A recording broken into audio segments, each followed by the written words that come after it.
카메라.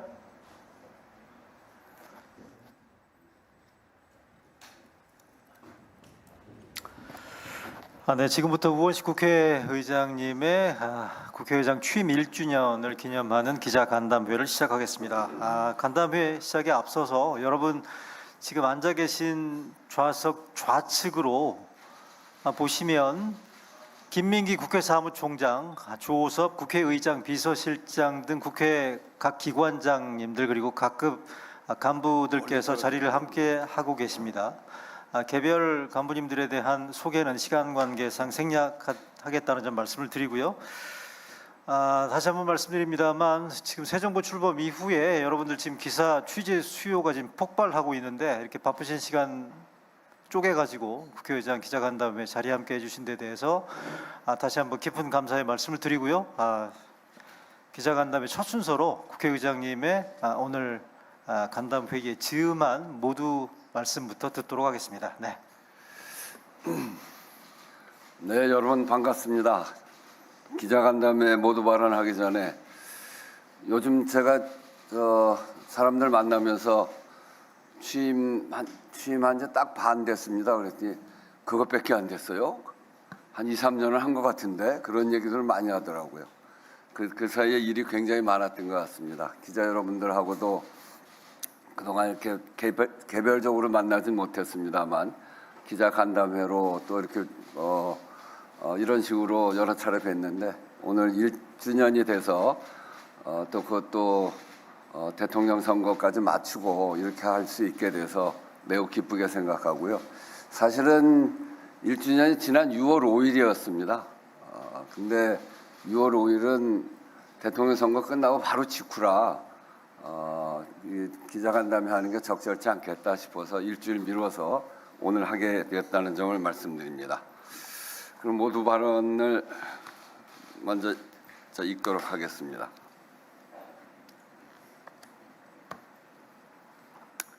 언론인 여러분 반갑습니다. 비상계엄부터 조기 대선까지 워낙 많은 일을 겪은 터라 우리 언론인 여러분들도 정말 고생이 많으셨습니다. 그동안 고생하신 여러분께 서로 박수 한번 크게 치면서 시작하시죠.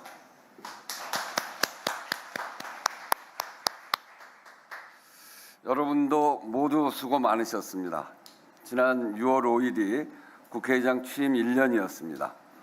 1년밖에 안 됐나 할 정도로 많은 일이 있었습니다만 앞으로도 해야 할 일이 많기 때문에 언론인 여러분들과 지난 시간을 함께 돌아보고 앞으로 계획을 공유하는 것도 의미가 있겠다 싶어서 자리를 마련했습니다. 돌아보면 역시 가장 큰 일은 12.3 비상계엄 사태에 맞서서 국가적 위기를 극복하는 과정이었던 것 같습니다.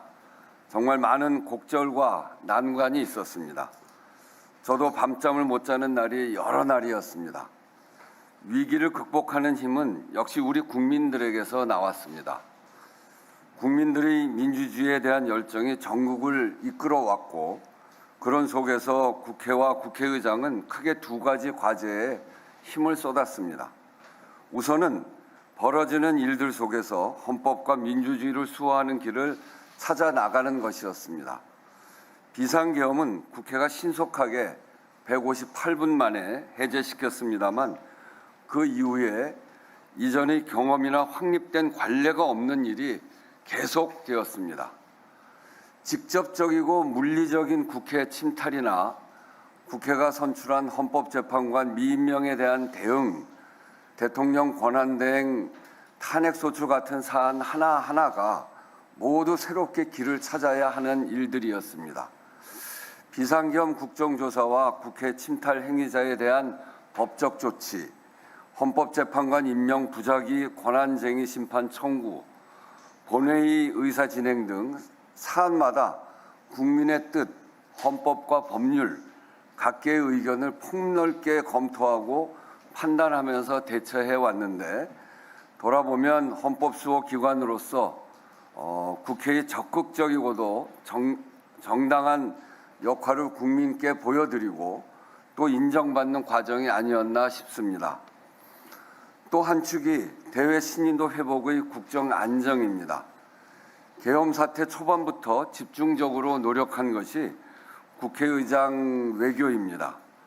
비상계엄 해제 직후 주요국 대사들과 소통하고 세계 각국 의회 지도자들에게 친서를 보내는 것으로 시작을 해서 주요국의 초당적 특별 방문단을 파견했고, 의장이 국회에서 외교사절을 만나는 접견 외교를 대폭 늘렸습니다. 필요한 때는 제가 직접 순방을 하기도 했습니다. 비상계엄 이후 의장이 직접 만나 우리의 민주주의 회복력과 국내 상황을 설명하고 안심과 지지를 당부한 인사가 72개국 101명에 달합니다.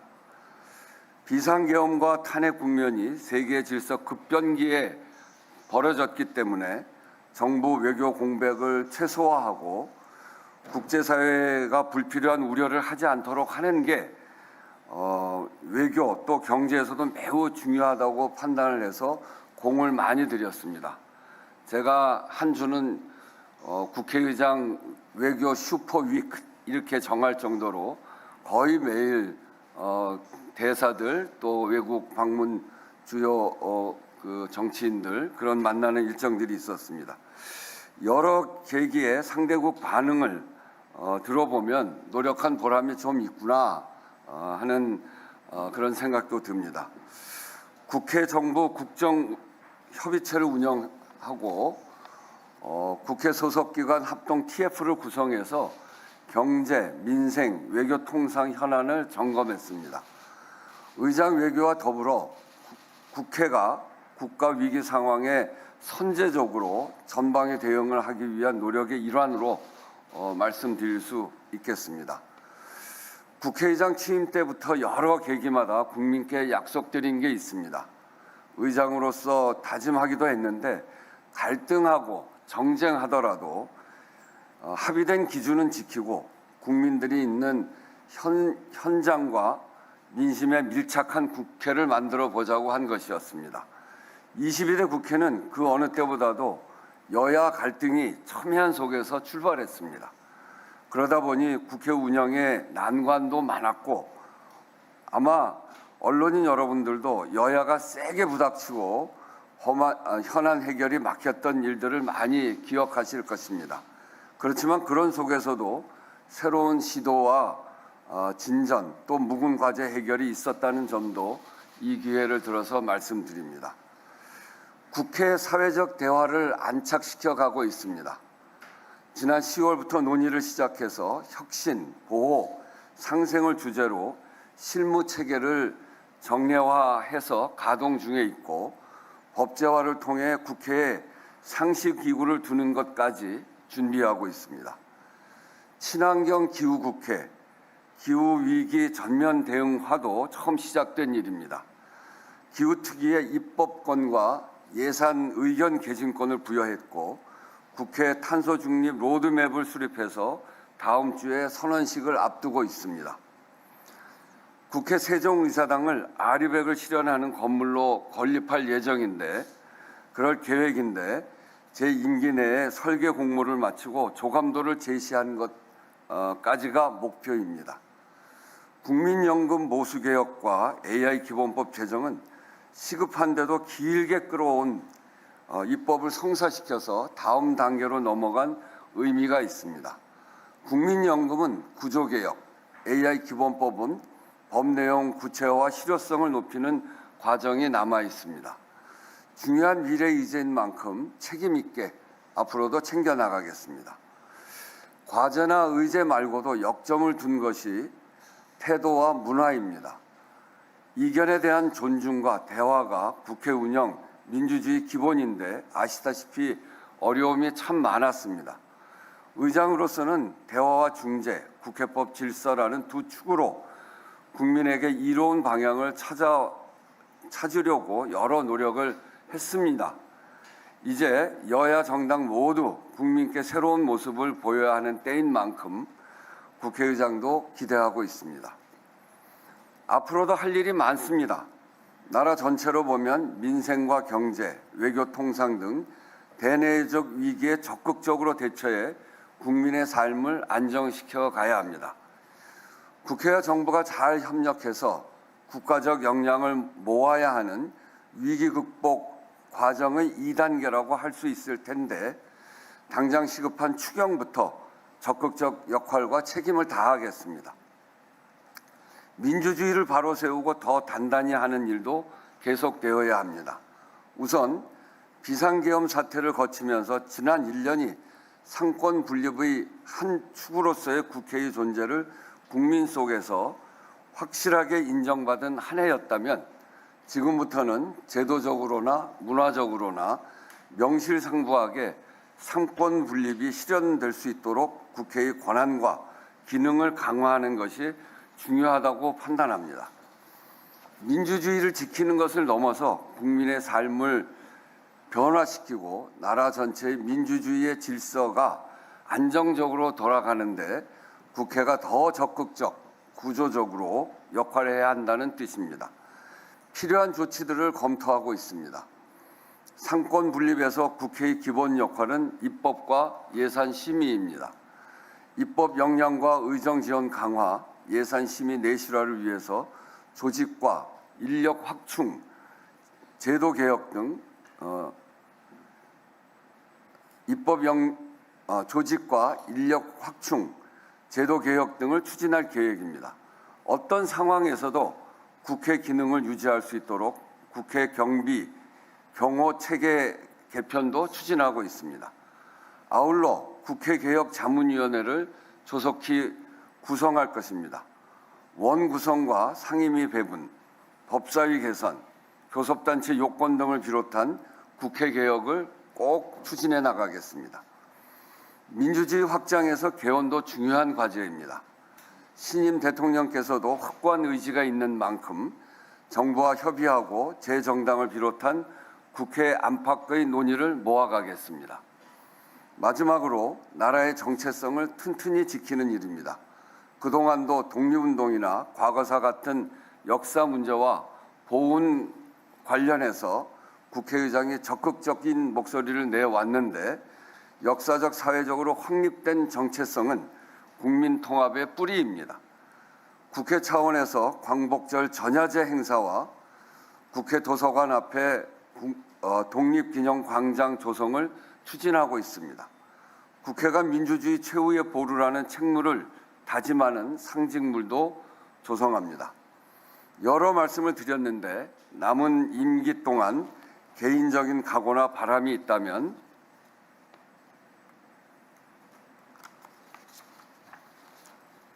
현장 속에서 민주주의와 민생을 지킨 국회의장으로 평가받고 싶은 것입니다. 여의도 담장안이 아니라 국민들 속에 있는 국회로 진화하기 위해서 앞으로도 최선을 다하겠습니다. 그럼 이제 여러분들 질문에 답변 드리겠습니다.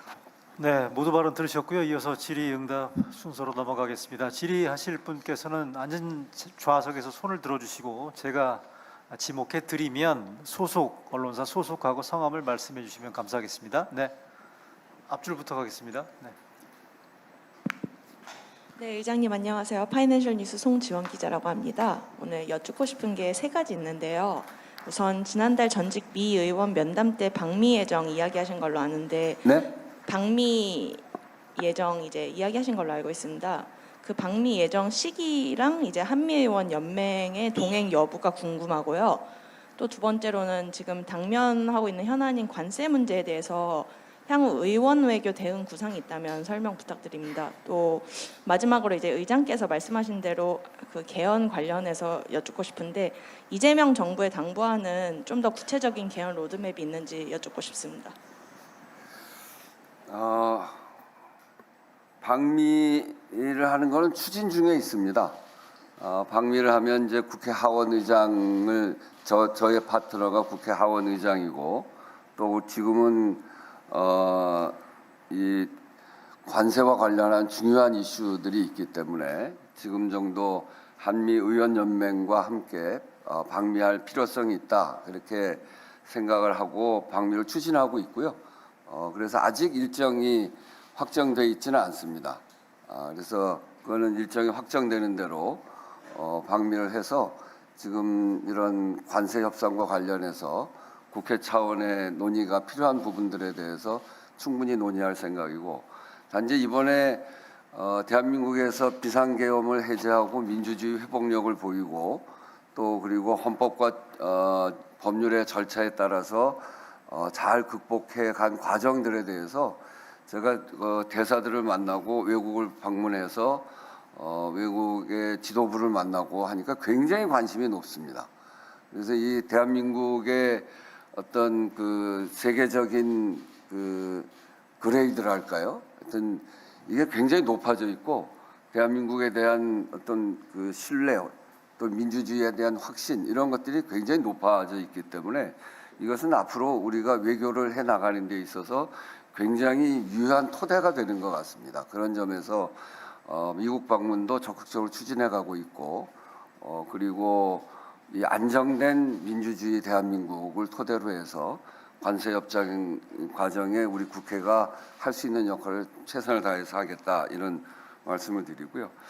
개헌과 관련해서는 뭐 여러분 다 아시다시피 제가 지난 4월 6일 날 대통령 파면 직후에 개헌을 이번 대선 과정에 함께 할 수 있는 거 하자. 그리고 여러 정당의 지도부들하고 소통한 바도 있다, 이렇게 얘기했는데, 그 지금이 개헌할 땐가 내란 세력을 극복하자 하는 그런 국민들의 여론이 굉장히 높아서 그 개헌이 그때는 추진이 잘 안 됐습니다.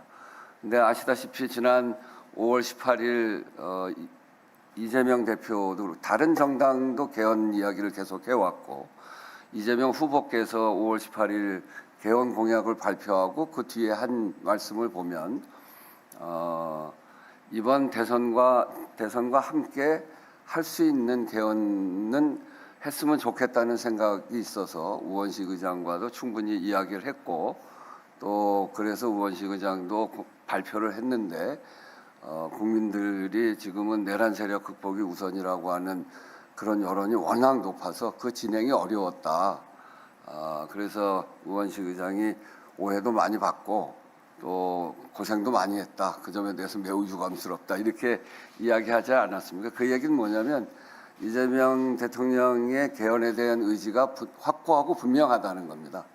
그때 이재명 후보가 낸 공약도 사실은 그 전에 저랑 얘기한 내용과 거의 같은 내용이고, 제가 이 자리 또 빌려서 이야기를 하면 어떤 분들은 제가 내각제 추진한다 그런 얘기하는데, 저는 내각제 얘기한 적이 전혀 없습니다. 우리 국민들은 내각제에 동의하지 않기 때문에 대통령 중임제를 이야기하고, 또 국회의 권한을 강화하고 5.18 헌법 전문에 수록하고, 이런 또 이제 이 비상계엄을 하는데 정말로 문제됐던 게 국회 승인을 받게 해야 되는데 승인권이 없는 게 문제였습니다. 그래서 그런 등등의 것들, 이런 것들을 포함시키면 좋겠다, 이런 생각을 갖고 있었고, 그런데 어쨌든 이재명 대통령께서도 공약을 통해서 또 저하고 이야기했던 것들, 그렇게 이야기하는 걸 통해서 이 개헌에 대한 의지를 밝히셨고, 단지 지금 이제 정부가 시작하는 단계입니다. 저도 인수위 없이 시작하는 정부가 얼마나 어려운지 너무나 잘 아는 게, 제가 문재인 정부 첫 해 원내대표를 했습니다. 정부 출범하고 일주일 만에 원내대표를 했는데, 인수위 없이 출발하는 정부가 굉장히 어렵습니다. 그래서 이 정부를 구성하고 국정 운영의 안정을 찾기까지 상당한 시간이 걸리고, 여러 가지 또 어려운 점들이 발생할 수 있고, 그래서 개헌 논의는 이렇게 각 정당과 시민사회와 또 그리고 정부와 논의를 거쳐서 그 시기를 잘 조절해 가야 된다고 생각하고, 그런 점에서 국회의장도 이런 논의를 모아가는 과정에 역할을 해야 된다, 이렇게 생각을 하고 있습니다. 네, 다음 질문 받겠습니다. 질문은 하나 정도로만, 다른 기자분들을 위해서 하나 정도로 좀 제안해 주시면 대단히 감사하겠습니다. 네, 뒷줄.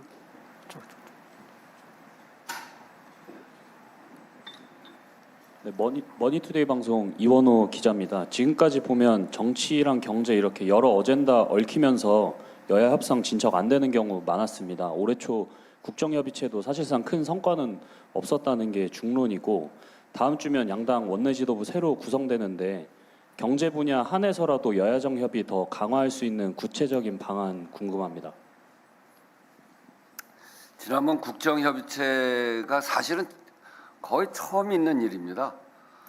대통령이 그렇게 거리된 것도 지난번 박근혜 대통령 때 한번 그런 일이 있었고, 그리고 이번에 또 그렇게 됐는데, 그러면서 여야의 대표, 국회의장 이렇게 모여서 국정협의체를 한 것은 사실상 처음 있는 일이고, 또 그 국정협의체 모인 것 자체는 성과가 없다고 얘기합니다만, 국민들에게 그래도 모여서 이야기하는구나, 이 불안정한 시기에 그런 국민들에게 좀 안심을 주는 그런 효과도 있었을 뿐 아니라, 그 국정협의체를 통해서 부족합니다만 그래도 추경 논의가 시작이 돼서 결국 추경을 했고요.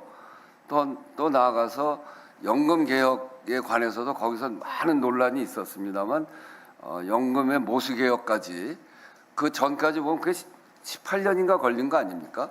그 논의를, 국정협의체 논의를 통해서, 그게 역시 정당의 대표들 또 대선을 앞두고 있기 때문에 책임을 좀 더 지고 있는 그런 상황이기도 했고, 또 국회의장도 책임지고 이 논의에 참여함으로 해서 저는 성과가 없는 것이 아니라 상당한 성과를 냈다, 이렇게 생각을 하고, 앞으로 결국은 지금 이제 대통령께서도 비상경제 TF를 지금 작동을 하고 계시고, 이번 선거를 치르면서 저도 현장을 여러 차례 가보고 했는데요.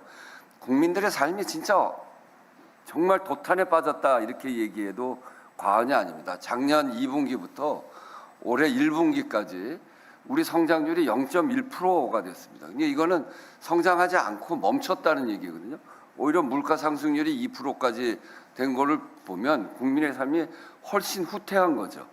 자영업의 상태는 정말 말할 수 없는 정도의 상황이 되어 있고, 그래서 저는 우선 새 정부가 해야 될 가장 중요한 일은 국민의 경제를 살리는 일. 정치가 뭡니까? 정치를 한다는 것, 또 국가를 운영한다는 것에 가장 중요한 것은 국민들의 삶을 챙기는 일인데, 그런 점에서 보면 이 바닥 경제에서부터 돌아갈 수 있는 그런 그 비상 경제의 어떤 대책을 내야 된다. 전 추경이 매우 시급하다. 그리고 추경이 우리 서민들의 삶을 움직일 수 있는 그런 그 마중물이라도 넣을 수 있도록 그렇게 역할을 해야 된다고 생각하고요.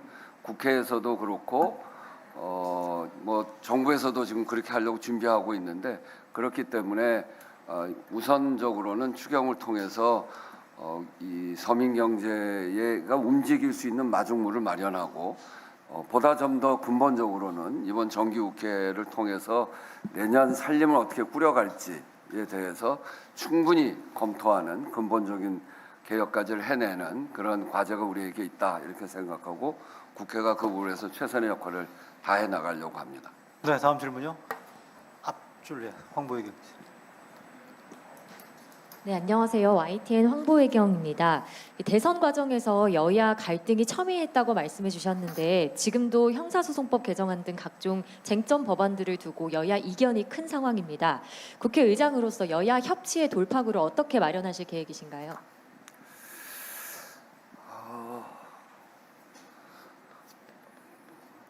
이게 이제 여야 협치가 말처럼 쉽지 않죠. 제가 제 경험으로 보면 저는 제일 어려울 때마다 뭘 합니다. 제가 국회에서 국회 운영과 관련된 직을 4번을 했는데, 원내 수석부 대표는 박근혜 정부 첫 해 했습니다. 정권이 바뀌고 첫 해가 제일 어려울 때고 협치가 제일 잘 안 될 때입니다. 변화가 제일 크고, 원내 수석부 대표는 박근혜 정부 첫 해였고요. 그리고 원내 대표는 문재인 정부 첫 해였습니다. 국회 예결위원장은 윤석열 정부 첫 해였습니다. 국회의장은 첫 해가 아니겠구나, 이렇게 생각했는데 어찌 하다 보니까 또 새 정부의 첫 해가 됐습니다. 첫 해 전공 국회의원인데 국회의장도 아주 갈등이 어느 때보다도 갈등이 첨예한 시기에 국회의장이라는 점. 그래서 나는 이렇게 갈등 때 일을 많이 하라는 운명을 지고 태어났나 보다 이런 생각을 속으로도 합니다. 근데 문재인 정부 때 소수 여당 원내대표로서 정부 구성하는 일을 1년 동안 그때 정부 구성 12월 달에 중개벤처부 장관 홍정학 장관 임명하면서 그게 끝났거든요. 그렇게 오래 걸리면 안 되죠. 이 정부 구성도. 근데 이번에는 물론 여대이기 때문에 그렇게 되지는 않는데 갈등을 최소화시키면서 출발을 하고 그래야 국정의 안정을 찾을 텐데 그런 점에서 보면 여야가 다 책임 있는 자세를 가져야 된다 이렇게 생각합니다. 여당은 성과를 내는 위치입니다. 정부의 막강한 행정력을 가지고 대화 타협을 통해서 성과를 만들어가는 것이고 야당은 정부에 대한 견제라고 하는 국민적 명분을 가지고 명분을 잘 만들어가는 게 야당입니다. 전 그런 점에서 이제 너무 지나치게 갈등했고 이게 원래 비가 너무 많이 오면 그 다음에 땅이 굳는 거 아닙니까? 세상이 늘 똑같이만 유지되는 건 아니고 저는 그래서 이제 이번 대통령 선거를 통해서 대통령 선거에 드러난 민심이 있는데 이 민심을 토대로 해서 여당은 여당대로의 책임감, 야당은 야당으로서의 책임감을 가지고 이번 국회에 임할 것이라고 생각합니다. 12일 본회의가 여당에서 미룬 것은 그런 의지의 한 반영이 아닌가 하는 생각을 갖고 있고 앞으로 새로운 여야 원내대표가 뽑혀져 나올 텐데 그 과정을 통해서 또 새로운 원내대표들과 국회의장이 이런 제가 갖고 있는 이런 굉장한 갈등기의 역할을 쭉 해왔던 국회의장으로서 이것을 새로운 정부가 안정적으로 출발하고 그리고 국민들의 삶이 너무 어렵기 때문에 제대로 역할을 할 수 있는 정부로 안착하는 것이 굉장히 중요한 일이고요. 그런 일들을 위해서 그게 국민적 위기 극복의 성공의 지름길인데 그걸 위해서 여야가 자기가 맡은 자기의 역할에 견제도 하고 또 충분히 협의도 하고 그러면서 한쪽에서는 성과를 내고 한쪽에서는 명분을 잘 챙기는 그런 여야의 역할이 잘 될 수 있도록 국회의장으로서 역할을 다하겠다. 그런 일은 제가 잘한다. 이렇게 말씀드립니다. 네, 이번에 뒤쪽 열로 가겠습니다. 네, 서비서님. 가운데 열 뒤쪽 열 손 드신 쪽으로 가주실래요? 저기 계신데. 네, 괜찮습니다. 네. 네, 의장님 오마이뉴스 복권우라고 합니다. 그 태안화력 발전 하청 노동자 김충현 씨가 숨진 사고가 대선 하루 전날 발생을 했었는데 그때 의장님 주문도 다녀오신 걸로 압니다. 그래서 대책위 쪽에선 이제 유족과 노조가 참여하는 진상조사위를 꾸리고 발전 비정규직 노동자 정규직화 등을 요구를 하고 있는데요. 관련해서 이 국회와 정부가 구체적으로 어떤 후속 대책과 조치들을 앞으로 마련해야 한다고 보시는지가 궁금합니다. 네, 그 태안화력에서 이번 또 한 분의 노동자가 혼자 일하다가 저렇게 참사를 당한 일은 참으로 국회를 책임지고 있는 사람으로서 죄송함도 있고 참 참담한 일입니다. 특히나 태안화력 그 사업장은 7년 전에 김용균 노동자, 청년 노동자가 목숨을 잃고 그 일로 해서 산안법 개정도 했고 산안법 개정 가지고 부족하다고 해서 중대재해처벌법까지 만들게 됐던 계기가 됐던 사업장이었습니다. 그리고 제가 그때 원내대표를 막 끝내고 일어난 사건이고 그래서 제가 을지로위원회도 했기 때문에 정부와 협상하다가 끝까지 안 돼서 굉장히 복잡합니다. 그 일이. 거기에 하청 노동준 일이 여러 가지인데요. 그중에 굉장히 고도의 기술력이 필요한 부분들을 맡고 있는 기업체들도 있고 또 좀 그렇지 않은 기업체들이 너무 이 하청을 많이 해놨기 때문에 하청 중에 성격이 많이 다른 것들이 있는데 그거 가지고 굉장히 어려운 논의 과정을 거쳐서 정부하고 협의가 안 돼서 제가 제 의원회관 사무실에서 3박 4일을 정부 또 노조 가족 다 함께 협의를 하면서 구정은 설 명절날은 넘기지 말자. 그래서 설 명절날 아침에 합의안을 만들어서 발표했던 그 사업장이어서 저도 너무나 그 뚜렷이 기억을 하고 있는 그런 사업장입니다. 참으로 유감스러운 거는 그때 2인 1조 원칙을 분명하게 세웠거든요.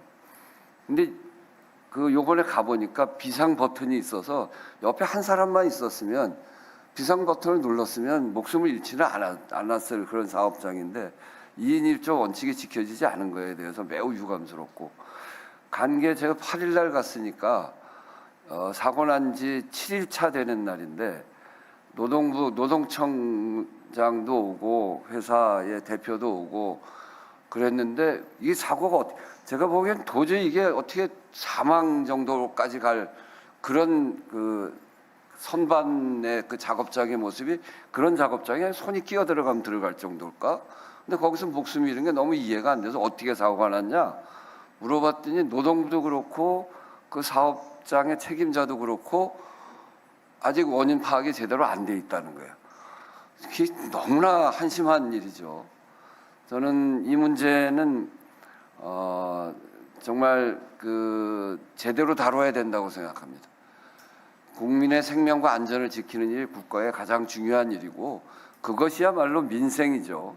일하다가 죽는 사회 이제는 그것은 안 된다 이렇게 생각하고 아직은 근데 정부가 이 일을 책임지는 단위가 생겨 있질 않습니다. 이제 막 시작하는 정부여서 우선은 국회가 국회의원들과 함께 관련 상임위 또 관심 있는 의원들과 함께 이 문제를 대처해 나가겠습니다만 정부 부처가 제대로 빠른 속도로 진행이 될 텐데 그 확인되는 대로 물론 이제 실무적으로 돌아가는 단위는 정부에 있기 때문에 실무적으로 돌아다니는 정부 단위와 함께 이 문제의 해법을 찾아 나가는데 저도 관심을 갖고 해 나가겠습니다. 네, 다음 질문 둘째 줄 경향. 네, 안녕하세요. 저 경향신문의 박하연입니다. 이제 앞서서도 개헌 관련해서 질문이 나오긴 했지만 어쨌든 의장께서는 좀 개헌을 추진하시기에 적어도 언제부터는 추진해야 한다고 보시는지 이런 구체적인 시점이 궁금하고요. 그리고 단계적으로 추진한다면 어떤 내용이 좀 필수적으로 들어가야 한다고 보시는지도 여쭙니다. 저는 그 지난번에 대선과 함께하자 할 수 있는 부분 함께하자 할 때 할 수 있었으면 참 좋았다 이렇게 생각해요. 그 이제 나중에 이재명 후보도 그렇게 얘기를 하더라고요. 그런데 그땐 돌이켜 생각해 보면 박근혜 정부 박근혜 대통령에 대한 탄핵 때와 윤석열 정부의 탄핵 때 그 이후의 과정이 너무나 달랐잖아요. 그래서 국민적으로 볼 때도 이 윤석열 대통령에 대한 탄핵 심판 그 이후에 파면 이후의 상황 이런 것들을 보면 탄핵에 집중하기 어려웠던 게 분명했던 것 같습니다. 저도 그래서 한덕수 권한대행이 헌법재판관 둘 임명하는 걸 보고 안정적으로 논의하기가 어렵겠다 이렇게 판단해서 그때 개헌을 뒤로 미루자 이렇게 이야기를 했는데 그런 점에서 그때는 할 수가 없었고 이제 해야 될 텐데 지금의 가장 중요한 과제는 정부가 안정되는 일이 가장 중요한 일입니다. 우선은 근데 지난번 인수위 없이 시작한 정부가 어떤 속도로 안정될 수 있는지 좀 더 두고 봐요. 이거 완전히 새로운 사례이기 때문에 인수위 없이 진행된다고 하는 거는 다 준비가 안 돼 있다는 걸 이야기해요. 지난번에 가장 큰 문제는 이 국무위원 임명을 3명, 3분, 4분 이렇게 국회로 추천해 오면서 청문회가 너무 오랫동안 계속 청문회를 했습니다. 12월까지. 그러니까 그 청문회 기간 동안 계속 국회가 파행되고 그런 과정을 거치면서 국정이 제대로 운영이 되지 못했거든요. 이번엔 물론 그렇게 되지는 않겠습니다만 그럼에도 불구하고 여러 가지 요소가 인수위가 없다고 하는 요소가 어떻게 작동할지 그건 아직 이제 지금 좀 두고 봐야 됩니다. 개헌 논의를 하려면 국정이 좀 안정되고 돼야 그런 일들이 진행이 될 수 있을 텐데 그런 점에 대해서는 정부와 그리고 각 정당 그리고 시민사회 이게 모두가 개헌을 이제는 사회 대개혁까지를 포함해서 이게 개헌은 권력구조 개편을 하는 것뿐만이 아니라 지방 분권 그리고 지금 38년, 87년 개헌 이후에 우리 사회의 변화 이거를 담아내지 못하지 않았습니까? 저는 입법부, 이 법 제도를 만든다는 것은 사회의 변화를 향해서 또는 변화된 상황을 길로 만드는 것이거든요. 그 국회가 하는 거죠. 길을 만들어야 되고 행정부는 길을 가지고 국민을 윤택하게 하는 것이고 사법부는 길에서 이탈하지 못하도록 만드는 것인데 근데 길 중에 가장 큰 대로라고 하는 헌법을 38년 동안에 그 변화를 담아내지 못했습니다. 우리나라의 38년은 식민지를 경험한 나라 중에 선진국이 된 유일한 나라인데 그 38년에 그 큰 변화가 이 안에 다 있거든요. 경제성장과 민주주의. 이게 여기서 국민의 기본적인 권리나 이런 것들이 제대로 보장되어 있지 않기 때문에 지금의 이 양극화, 저출산 이런 문제까지 다 낳는 거라고 생각해요. 그래서 국민의 기본적 권리, 지방 분권, 또 권력구조 개편 이런 것들을 다 담아내야 되는 것이기 때문에 시민사회에서의 사회대개혁 요구도 여기에 다 있는 것이고 그래서 그런 논의를 충분히 해 나가야 되는데 우선은 이것을 해 나가는 주체 국회가 논의를 수렴해 가야 될 것이고 또 대통령이 이 문제에 대해서 집중해서 또 갈 수 있어야 되고 그렇게 되려면 지금은 좀 상황을 지켜봐야 되는 거 아니냐. 그러니까 처음 우리가 겪는 여대 야소의 인수위 없는 새로운 정부의 출발이라고 하는 처음 겪는 이 상황에 시기를 정하기보다는 그런 상황들을 잘 판단해 가면서 국민적 요구를 잘 수렴하고 그런 속에서 사회에 큰 길을 만드는 일 그것을 해 나가야 된다 이렇게 생각하고 중요한 거는 국회의장도 그렇고 대통령께서도 지난번에 후보 과정에 공약으로 제시하고 공약 제시하시면서 하신 말씀들 이런 것들 다 종합해 보면 확실하게 개헌 의지가 분명하기 때문에 이런 것들을 잘 토대로 해서 만들어 가야 된다고 생각하고요. 그런 과정에서 국회의장의 역할을 할 것입니다. 네, 가운데 줄 후열로 가겠습니다. 네, 수원님. MBC 김지인 기자. 네, MBC 김지인 기자입니다. 지금 이준석 의원 제명 청원이 50만이 넘었고 이거 외에도 22대 국회에서 지금 거의 30건에 가까운 의원 징계건들이 계류 중인 걸로 알고 있는데요. 국회에선 아직 그 여야 비율 논쟁으로 국회 윤리특위를 구성조차 못한 상황이잖아요. 지금 이 시점에서 여야 합의를 다시 이끌어내는 게 중요한 시점으로 보이는데 의장께서는 여기에 대해서 어떤 계획 갖고 계신지 궁금합니다. 네. 제가 제일 답답했던 게 그겁니다. 국민들 앞에서 볼 때 국회의원들 잘못하면 그거를 어떻게 뭐 징계도 하고 또 그 잘못에 대한 판단도 해드리고 해야 될 텐데 윤리특위를 못 만들었어요. 국회의장으로서도 매우 부끄러운 일이고 근데 이 여야 갈등이 아주 가장 첨예하게 대립했던 부분 중에 하나여서 기후특위 같은 걸 법안을 주자 뭐 예산 의견 개진권을 주자 이렇게 타협해서 그 어려운 속에서도 특위도 만들고 그랬는데 이게 마지막까지 타협이 안 돼 있는 겁니다. 그러니까 당시 야당은 의석수대로 하자는 거였고 당시 여당은 여야 반반으로 하자 이런 주장이었어요. 이게 끝까지 타협이 안 됐습니다. 이준석 그 의원에 대한 의원직 제명 그 뭐 50만 가까이 올라왔다는 것도 알고 있고 또 그리고 이미 12명 의원에 대한 제명 청원이 들어와 있습니다. 그 이외에도 또 여러 가지 그 심의할 건들이 있는데 윤리특위가 구성이 안 된 것은 국민들 앞에 매우 죄송스럽고 국회로서 부끄러운 일입니다. 이번 원내대표가 새로 선출될 텐데요. 가장 우선적인 과제로 이 문제를 다루겠습니다. 그리고 이번에는 여야가 바뀌어 있기 때문에 구성할 수 있는 그런 가능성 합의할 수 있는 그런 가능성도 상당히 높지 않을까. 국회의장도 이거를 더 이상 미룰 수는 없다는 생각이고요.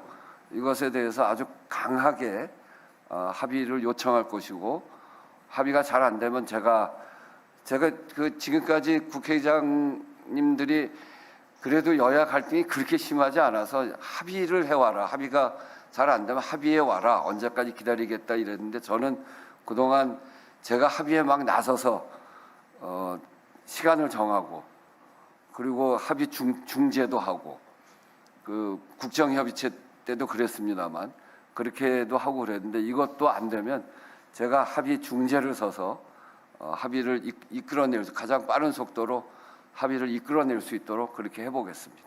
네, 다음 질문요. 네, 세 번째 줄. 네.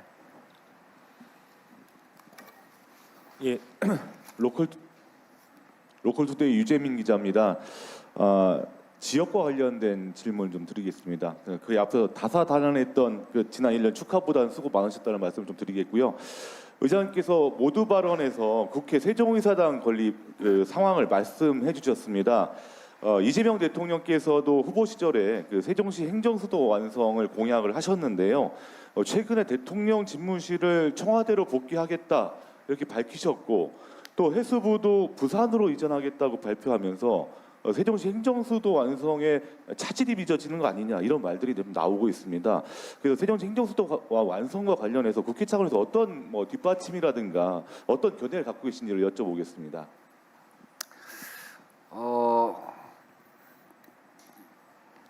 지금 이제 수도라는 표현을 쓰기는 좀 어렵죠.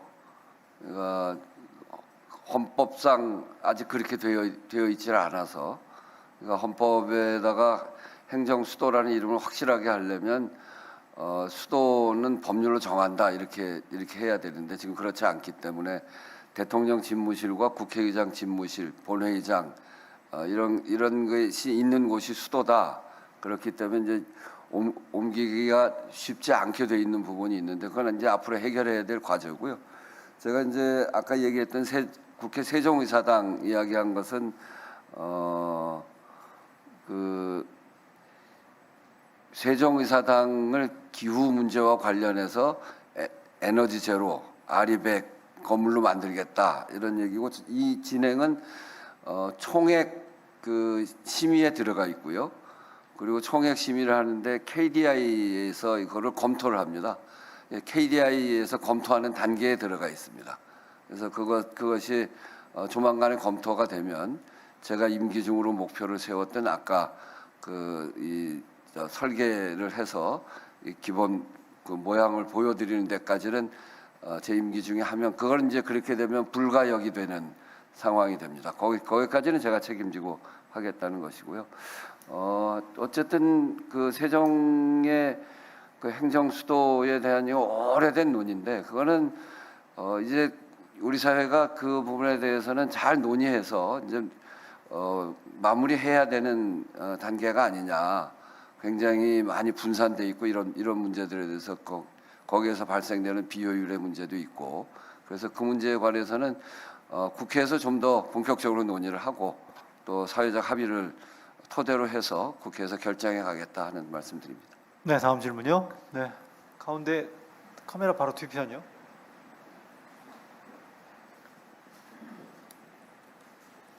네, 매일경제 구정근 기자입니다. 의장님께서는 여소야대 국면에서 개혁 의장을 표방하며 취임하셨는데요. 조기 대선으로 정권 교체가 이뤄지면서 여당이 더 의석수가 많아진 상황으로 변화했습니다. 혹시 국회의장님께서는 중립성에 대해서 중립성과 국회의 절제를 이끌어내기 위한 방향의 변화가 좀 있으실 예정인지 혹시 있다면 어떤 방향인지 여쭤보고 싶습니다.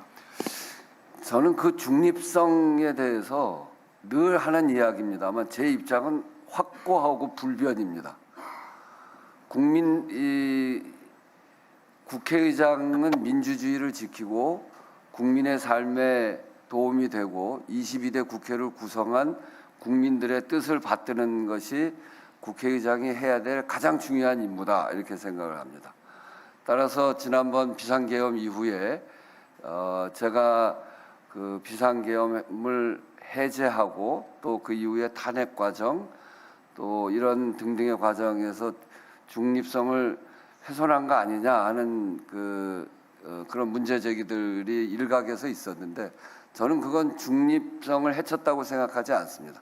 국회의장으로서 본연의 민주주의를 지키는 일이었고 그 일은 앞으로도 그렇게 할 겁니다. 근데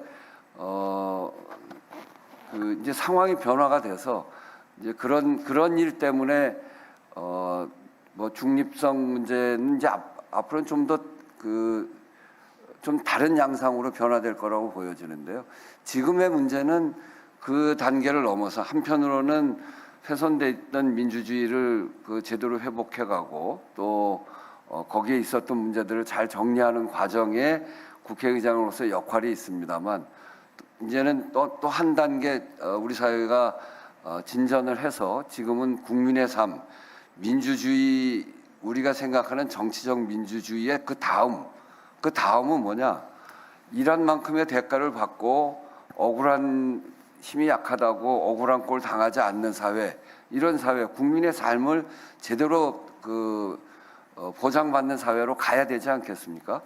그래서 민주주의는 누가 집권했다로 평가되기보다는 국민의 삶이 얼마큼 변화됐느냐로 최종적으로 평가된다고 생각합니다. 그런 점에서 국회의장은 그런 역할에 맞춰서 해 나갈 겁니다. 그래서 그런 부분에 대해서 국회의장의 역할은 굉장히 분명하다는 말씀을 드리겠습니다. 다음이요. 네. 후열로 가겠습니다. 아닙니다. 저기 육건호 비서관님, 그 라인이요. 네. 네, 일요신문 정소영 기자입니다. 사실 앞서 방미 관련 이야기도 있기는 했는데요. 이제 의회 외교에 대한 중요성도 부각되고 있습니다. 근데 현 상황에서 이재명 정부가 국익 중심의 실용 외교를 핵심 기조로 내세우고 있는데 그럼 의회 외교 차원에서 어떤 전략을 좀 가지고 나아가실지, 그러면 이런 의회 외교가 외교부 등의 이런 행정부 차원의 외교와 어떤 차별화를 가지고 나아가실지 좀 여쭙고 싶습니다.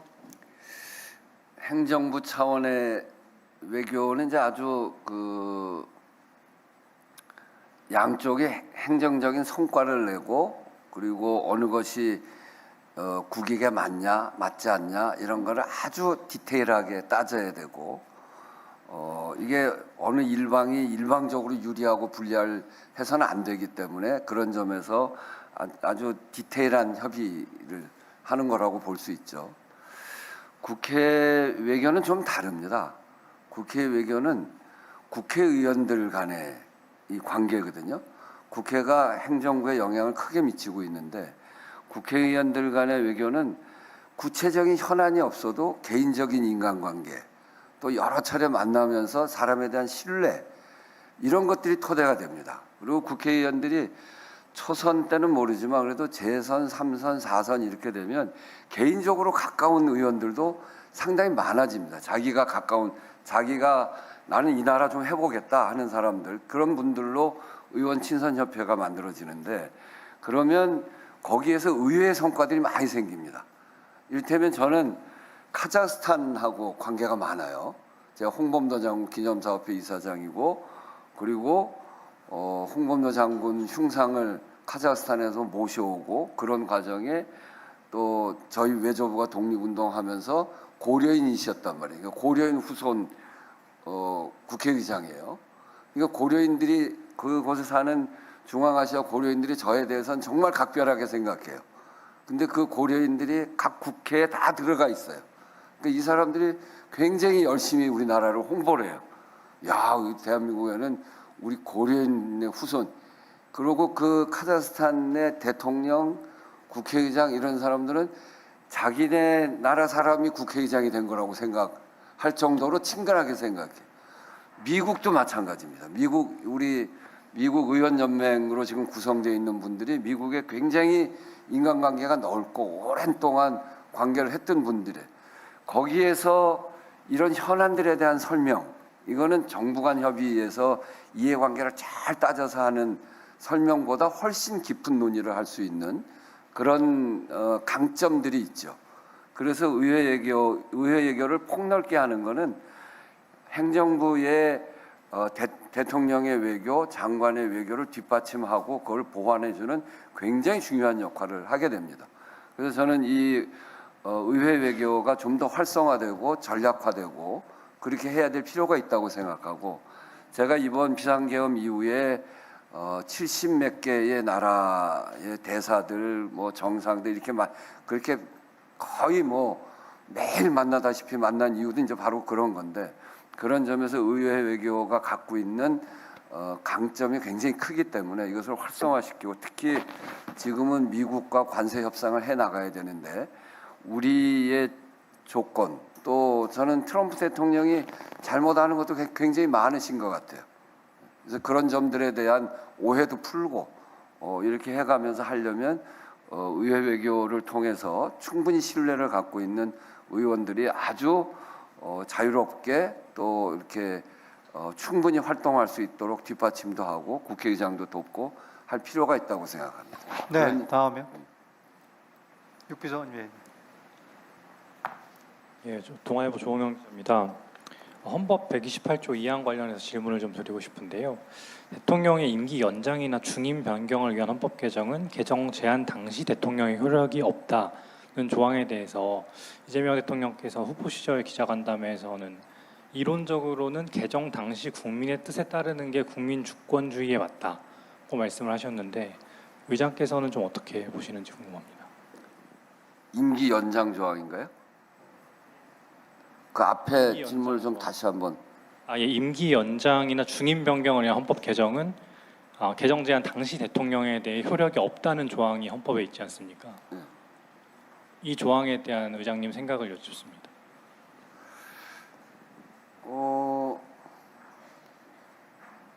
지금 헌법이 그렇게 돼 있잖아요.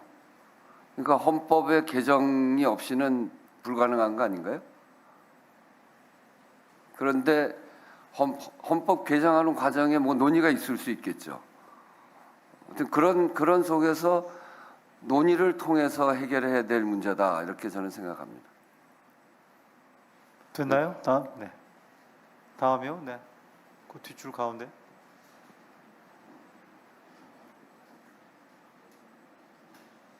예, 시사오늘 이윤혁 기자입니다. 이번에 비대위성 정당으로 공천받은 의원들 승계 과정에서 잡음이 있었습니다. 이 때문에 준영동 비례제로 인한 위성 정당에 대한 문제점이 지적되고 있는데, 이와 관련해서 의장께서는 어떤 방식으로 개선돼야 느끼는지 여쭙고 싶습니다.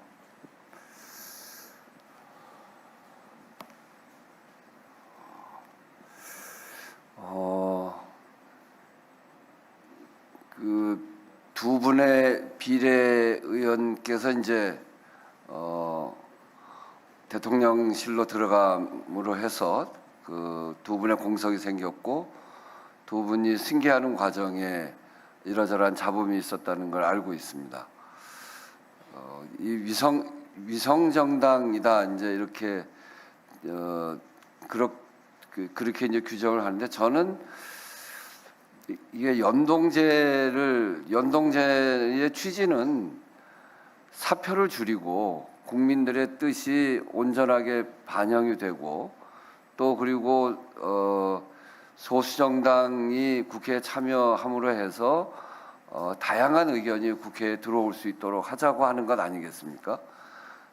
근데 이제 연동제가 시작된, 이제 출발한 지가 이제 두 번째, 실질적으로 두 번째 지금 하고 있는 거죠. 그런 과정에 이를테면 조국혁신당 같은 데가 그런 당의 형태가 아닌 형태로 또 이렇게 나오면서 많은 분들의 의석이 만들어지기도 했고, 저 연동제가 안착되는 과정이 필요하다고 생각하는데 이게 연동제가 안착되어 가는 과정이 아닌가. 이제 그래서 이게 역사가 좀 쌓여져 가야 된다. 기본적으로는 정치를 개혁하는 데 있어서는 여러 당의 여러 국민들의 여러 의견이 국회로 모일 수 있어야 되고, 그렇게 하려면 다수당이 국회의 의석을 가지고 참여할 수 있어야 되고, 그렇게 하기 위해서는 또 국민들의 표가 사표가 되지 않고 이게 실제 표로 그 자기 의견을 반영할 수 있는 구조가 되기 위해서 연동제가 필요한데, 두 번째 실험한 연동제까지 아직 완성돼 있는 연동제라고 볼 수가 없는데 이런 문제도 생겨나고, 그래서 이런 것들을 토대로 해서 다음 연동제를 할 때는 좀 더 이 정당 형태가 완성된 형태로 그리고 많은 정당들 뿌리를 내리기 위해서 굉장히 노력하고 있고, 그런 속에서 연동제가 전 완성돼 갈 거라고 생각합니다. 연동제도 지금 진행 중이고 이것이 완성돼 나갈 수 있도록 국민들이 좀 더 관심을 가지고, 또 정당을 만들어 가시는 분들도 이 소수 의견이지만 그것을 잘 묶어내서 정당으로 완성시켜가는 과정을 지금의 이런 과정, 시행착오나 이런 과정을 통해서 만들어 가야 된다는 생각을 가지고 있습니다. 지금 네. 연동제를 완성해가는 과정이다 이렇게 생각합니다. 두세 분 정도 더 질문을 받겠습니다. 네, 맨 뒷줄로 갈까요? 네.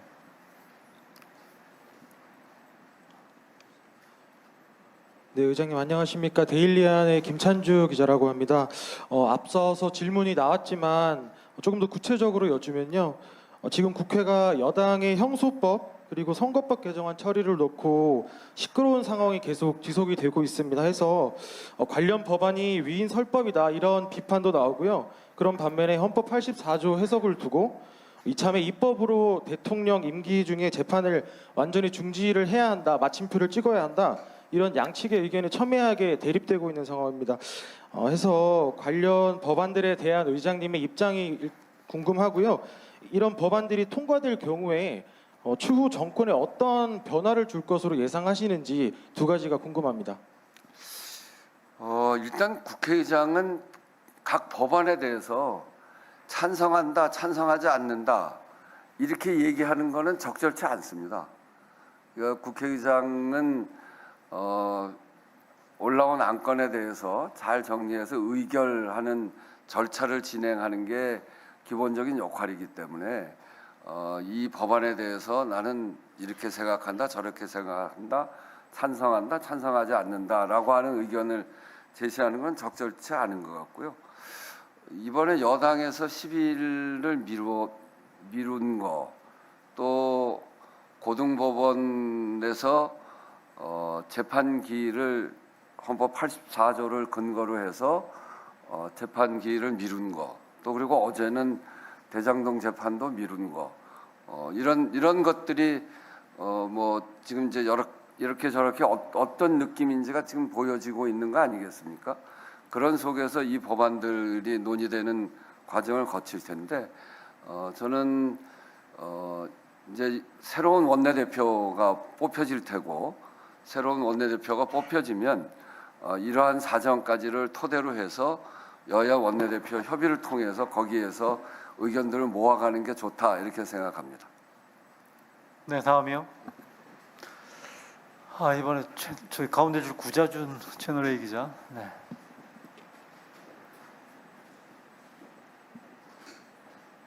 그리고 또 하나 고게 말씀드리면, 우리 국회 입법조사처에서도 이 헌법 84조 문제를 어떻게 보냐, 대개 헌법학계의 의견이 어떠냐, 제가 한번 확인해 보라고 해서 입법조사처에서도 확인해 봤는데, 헌법 84조는 역시 재판까지를 포함해서 이 내란과 외환의 사유가 아니면 이 재판까지를 포함하는 게 헌법학계의 다수 의견이다, 이런 의견을 제가 받았습니다.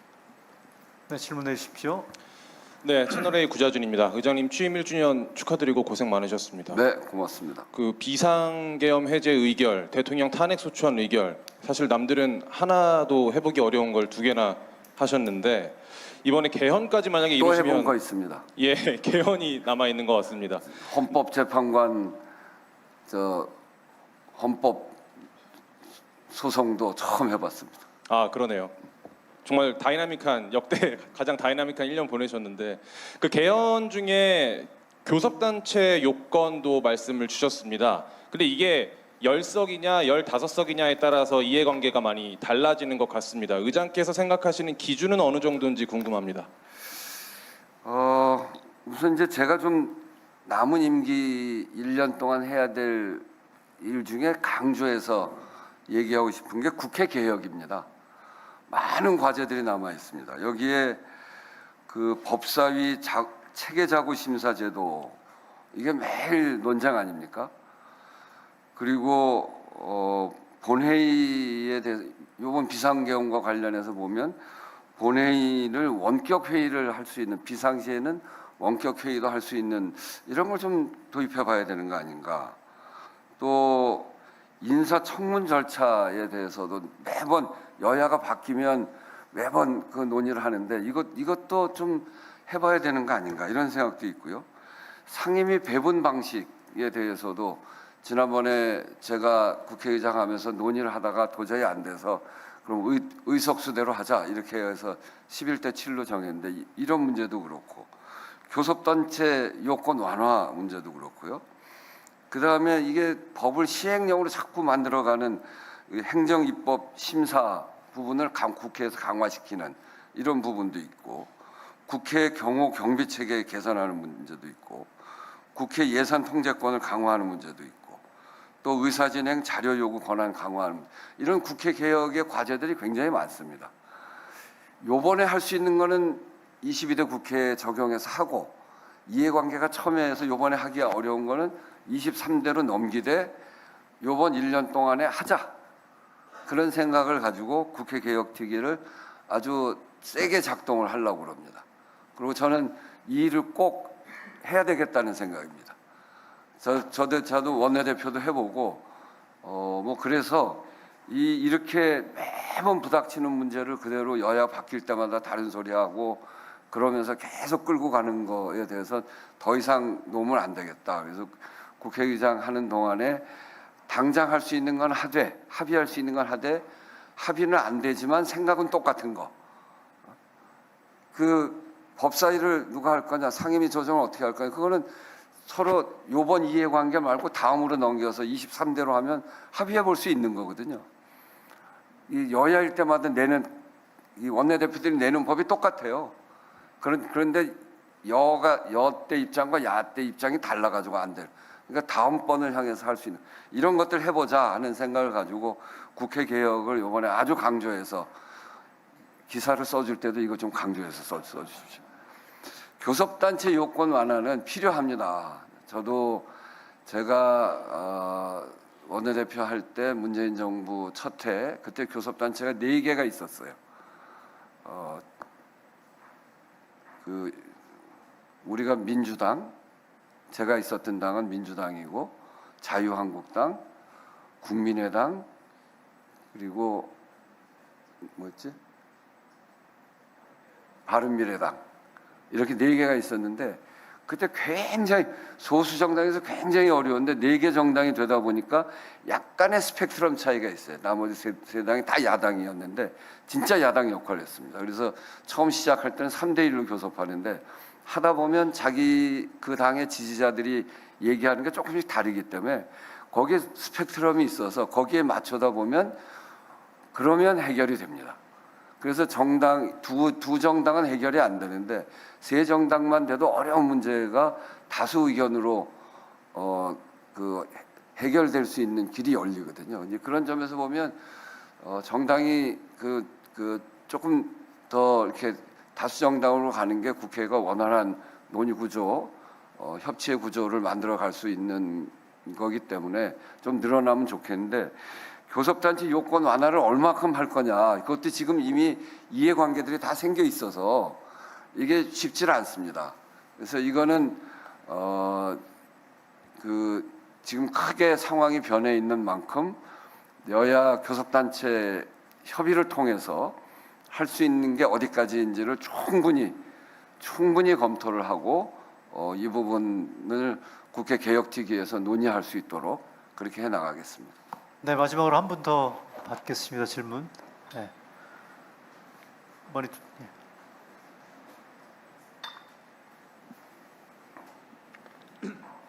네, 안녕하십니까. 머니투데이 김은남입니다. 그 말씀을 마침 주셔가지고 제가 추가로 조금 더 묻고 싶은데요. 그 법사위 문제가 뭐 23대로 넘길 수 있다라고 말씀을 주셨는데 지금 이미 국민의힘하고 민주당에선 그 문제를 가지고 서로 다른 의견을 강하게 표출하고 있습니다.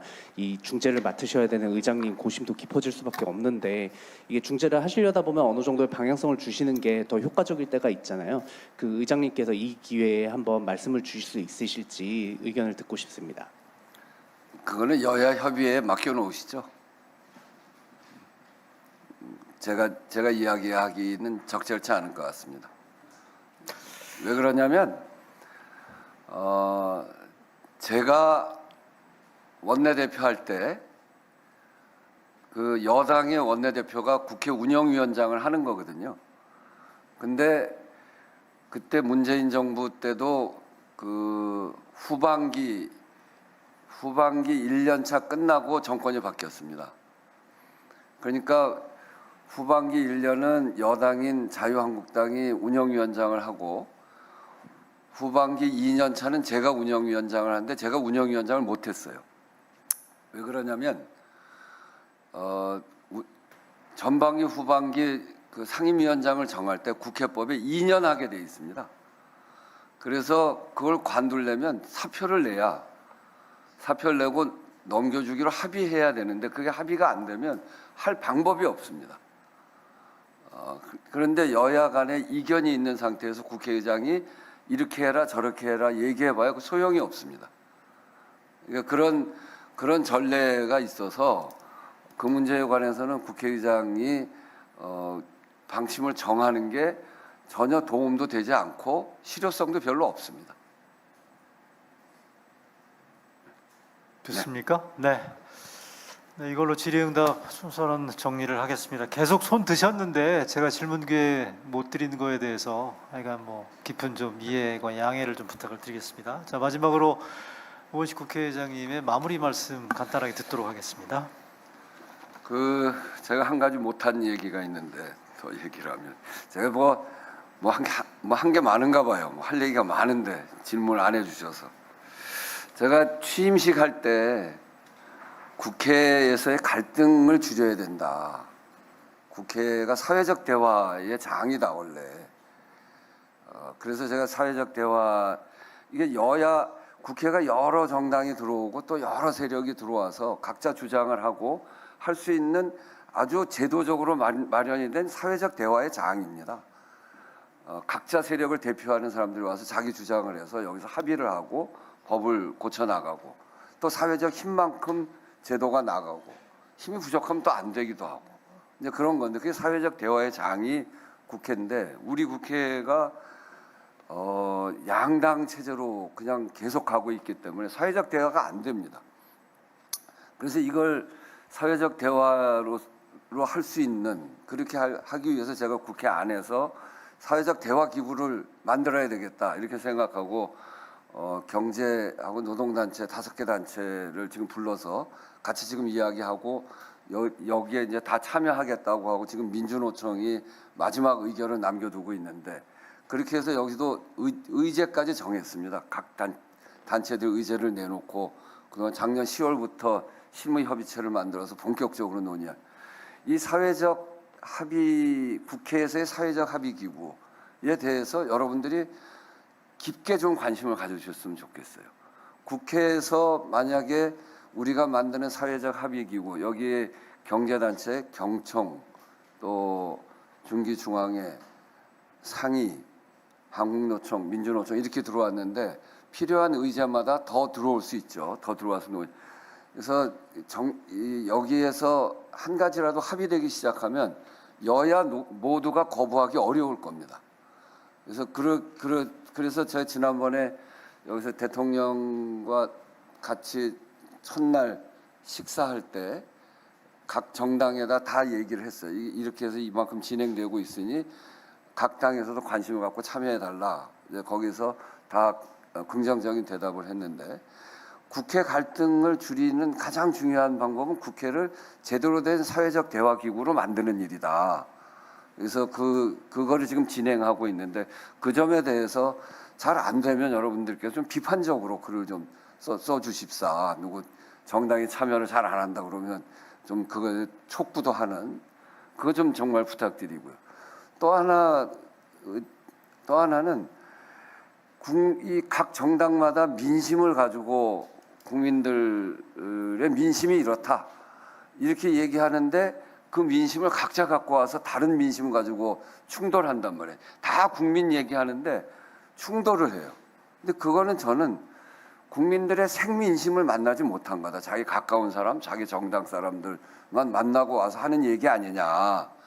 그래서 국회의원들이 자기 지역의 생민심을, 국민들의 진짜 민심을 만들기 위한 노력을 하자. 그래서 제가 하고 있는 일이 현장 민원실입니다. 전국을 돌까 이렇게 생각을 했는데, 전국을 돌면 오해가 많이 생길 것 같기도 하고, 무슨 대통령 나가려고 그러나 뭐 이런 생각을 가질 것 같기도 해서 그건 안 되겠다 이렇게 생각. 두 번째는 돌면 이게 여야가 왜 너 그쪽 사람하고 하냐, 우리랑도 다 같이 나올래? 그럼 또 잘 안 될 것 같고, 그것도 참 어려울 것 같고. 그래서 제가 이제 택한 게 제 지역에서 현장 민원실을 하는 겁니다. 제가 지금까지 이것을 국회의장 되고 뭐 외국에 순방 나가는 일도 있고 뭐 현안도 있고 막 그래서 다는 못 갔습니다만, 국회의장 되고 21차례에 가서 했어요. 근데 굉장히 많이 소문이 나고 현장 민원에 전국에서 사람들이 찾아옵니다. 그거 가지고 이제 문제를 풀어가기 위해 노력하는데, 이거를 시작으로 해서 지금 전국의 국회의원 중에 70여 명이 현장 민원실을 시작을 했습니다. 이게 지역구 활동에도 굉장히 좋고요. 그리고 국민들의 삶을 볼 때도 좋고. 그래서 저는 모든 국회의원들이 현장 민원실 했으면 좋겠어요. 그래서 지역에서 진짜 국민들의 민심을 제대로 챙겨서 그거 가지고 국회에서 논의를 하면 훨씬 더 갈등의 폭이 전 줄어들 거라고 생각합니다. 그래서 우리 국회가 해야 될 일을 국회에서 갈등을 줄이는데, 갈등을 대화 타협만이 아니라 정말 사회적 대화의 장인 국회가 사회적 대화의 장으로서 역할을 할 수 있도록 지금 하고 있는 데다 더 보완해서 사회적 대화의 장을 제대로 만들어 가자. 또 하나는 국회의원들은 자기 지역에, 저는 일주일에 한 번씩 나갑니다. 매주 일요일 오후에 사람 제일 많은 곳으로 찾아가서 그냥 3시간씩 이렇게 앉아 있는데, 그럼 굉장히 사람들이 많이 찾아와. 그래서 이 현장 민원실을 통해서 그게 꼭 지역구 활동만이 아니라 우리 국민들의 민심을 제대로 알아가는 새로운 진짜 국민 민심을 확인하는 그런 거기 때문에, 그렇게 되면 국회에서의 갈등도 훨씬 줄어들지 않겠냐. 저는 제가 하고 70분의 국회의원이 각 지역마다 하고 있는 것에 대해서 정말 잘한다, 고맙다 이렇게 생각하는데, 이게 좀 더 확산됐으면 좋겠는데, 그런 일들을 우리 기자 여러분들께서 좀 더 관심을 가지고 그 얘기를 좀 많이 해주셨으면 좋겠습니다. 정말 이제는 누가 더 싸움을 잘하냐 이게 아니고, 지난번 윤석열 대통령 시절에 뭐 비판하고자 함이 아니라 국회와 완전히 단절하고, 국회라고 하는 것이 국민의 민심이 모이는 곳인데, 국민의 민심이 모이는 것과 완전히 단절한 결과가 어떻게 되는지 우리가 너무나 잘 목도하지 않았습니까? 그분이 그래서 비극을 맞이하기도 했지만, 또 다른 면으로 보면 그분의 비극이 국민 전체의 비극이었습니다. 국민들이 뽑은 대통령이 이렇게 대통령직을 완수하지 못한 것도 비극입니다. 그 과정에서 나라 전체가 불안정해져서 국민의 삶이 아주 정말 힘들어졌습니다. 그러니까 이럴 때 새로운 정부, 새로운 이 출발은 단합하고 화합하고, 그런데 무조건 단합과 화합이 아니라 사회적 대화와 국민의 진짜 민심을 잘 확인해서 그걸 가지고 국회에서 논의하는 그런 진지한 대화와 토론의 장으로 국회를 만들어 갔으면 좋겠다 하는 말씀을 드리면서, 우리 기자 여러분들께서도 그런 취지로 좀 잘 오늘 1년 평가 또 저의 바람 이런 것들을 잘 녹여주시면 감사하겠습니다. 이상 마치겠습니다. 네, 이상으로 우원식 국회의장의 취임 1주년 기자간담회를 모두 마치겠습니다. 다시 한번 귀한 시간 쪼개서 이렇게 자리합니다.